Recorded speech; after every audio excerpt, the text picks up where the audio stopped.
Jadi Bobby Moore, kapten kesebelasan, adalah pesepak bola Inggris pertama dan masih satu-satunya hingga saat ini yang mengangkat atau menerima trofi Piala Dunia. Waktu itu trofi Jules Rimet.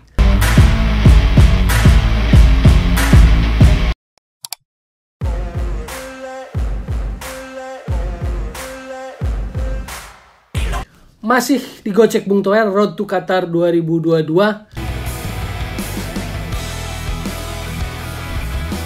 Kali ini saya mau bercerita tentang Piala Dunia 1966 di Inggris. Piala Dunia yang diikuti 16 tim. Asia, wakil Asia waktu itu Korea Utara. Ini akan ada cerita yang menarik tentang Korea Utara. Wakil dari Afrika boykot karena Afrika menolak wakilnya yang lolos dari kualifikasi harus bertemu wakil Asia di playoff. Jadi Afrika boykot di tahun 66. Sementara Brazil dan tuan rumah Inggris lolos otomatis. Yang menarik dari Piala Dunia 66 adalah untuk pertama kalinya, ini siaran TV masih hitam putih, tetapi pertama kalinya pemirsa sepak bola di seluruh dunia lihat tayangan bola ada slow-mo-nya. Ada replaynya, ada tayang ulangnya. Jadi tayang ulang yang kita nikmati hari-hari ini itu pertama kali muncul tahun 1966 di Piala Dunia Inggris 66. Jadi momen gol yang kalau kelewat kita masih bisa nikmati. Ada momen kejadian-kejadian penting masih bisa dinikmati karena ada teknologi yang namanya slow motion atau replay, tayang ulang. Itu tahun 66. Pertama kalinya juga Piala Dunia memperkenalkan yang namanya maskot Piala Dunia. Jadi waktu itu adalah Willie the World Cup, seekor singa yang mengenakan jersey Union Jack. Itu pertama kalinya dimunculkan maskot Piala Dunia itu tahun 66 di Inggris. Hal yang menarik lainnya juga adalah Piala Jules Rimet-nya itu hilang, dicuri. 4 bulan atau 3 bulan sebelum Piala Dunia berlangsung, dalam sebuah pameran atau sedang dipamerkan, Piala Jules Rimet-nya hilang, dicuri. Untungnya akhirnya piala yang sangat ikonik itu ditemukan lagi oleh seekor anjing koli namanya Pickles. Jadi selamatlah Piala Dunia, tropinya bisa ditemukan lagi. Walaupun akhirnya kalau kita cerita tentang Piala Jules Rimet ini, setelah berhasil menjadi pemilik abadi di Piala Dunia 1970 Meksiko dan dibawa pulang ke Brasil, ditaruh di headquarternya Federasi Sepak Bola Brasil, itu tahun 83 Piala Jules Rimet akhirnya memang hilang juga. Hilang lagi, dicuri. Dan nasibnya kalau kali ini memang tidak pernah ditemukan sampai saat ini Piala Jules Rimet. Jadi hilangnya tahun 83 di Brasil.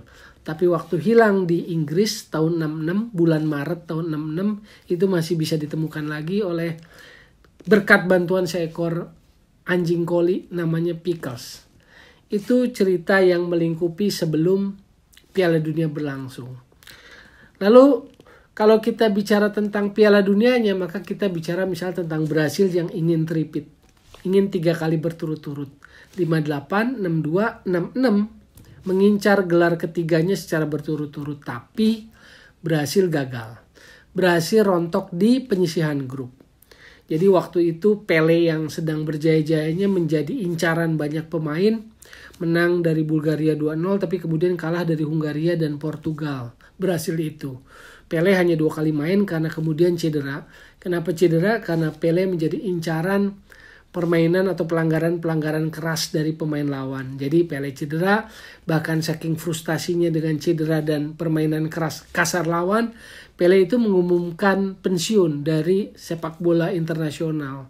Itu tahun 66. Yang kemudian dianulir 2 tahun kemudian, tahun 68, sebelum akhirnya dia bisa meraih trofi Piala Dunia atau Jules Rimet yang ketiganya tahun 70.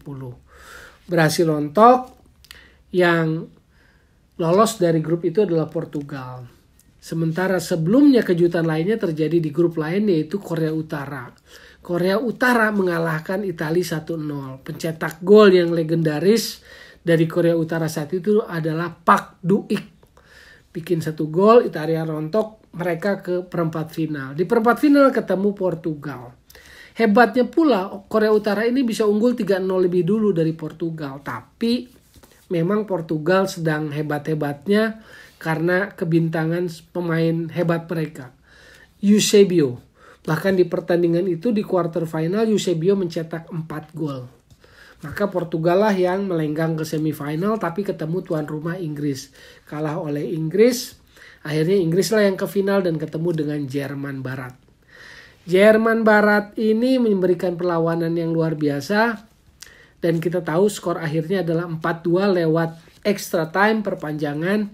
Cuma yang jadi pertanyaan adalah gol dari Geoff Hurst di perpanjangan waktu yang membentur Mistar lalu memantul ke bawah yang dianggap sudah melewati garis gawang. Waktu itu wasit memang mengesahkan itu sebagai gol dan membuat Geoff Hurst saat itu menjadi pemain pertama yang mencetak hat-trick, mencetak 3 gol di pertandingan final Piala Dunia, yaitu menit 18, menit 101 dan menit 120.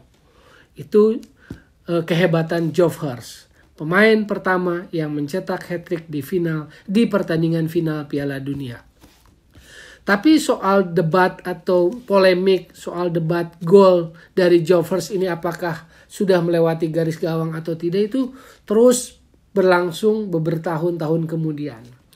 Bahkan sebuah penelitian yang sangat intensif dari Ian Reid dan Andrew Giserman, peneliti dari University Oxford atau Universitas Oxford, itu akhirnya menemukan atau berhasil mengambil kesimpulan, itu juga karena berkat bantuan teknologi, bahwa pantulan bola tendangan dari Geoff Hurst ke gawang Jerman Barat pada final Piala Dunia 1966 itu belum melewati garis gawang. Itu hasil penelitian yang diketahui bertahun-tahun kemudian.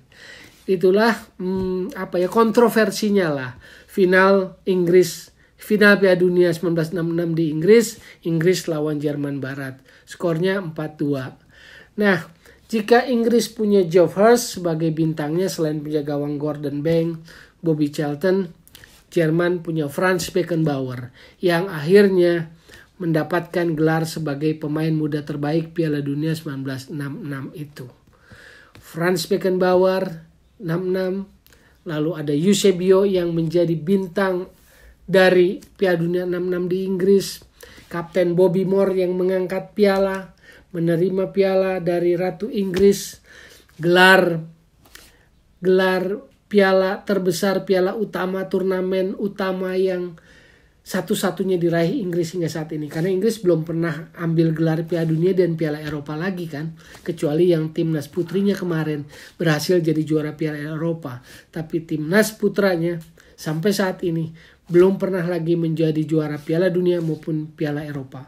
Jadi Bobby Moore, kapten ke-11 adalah pesepak bola Inggris pertama dan masih satu-satunya hingga saat ini yang mengangkat atau menerima trofi Piala Dunia. Waktu itu trofi Jules Rimet.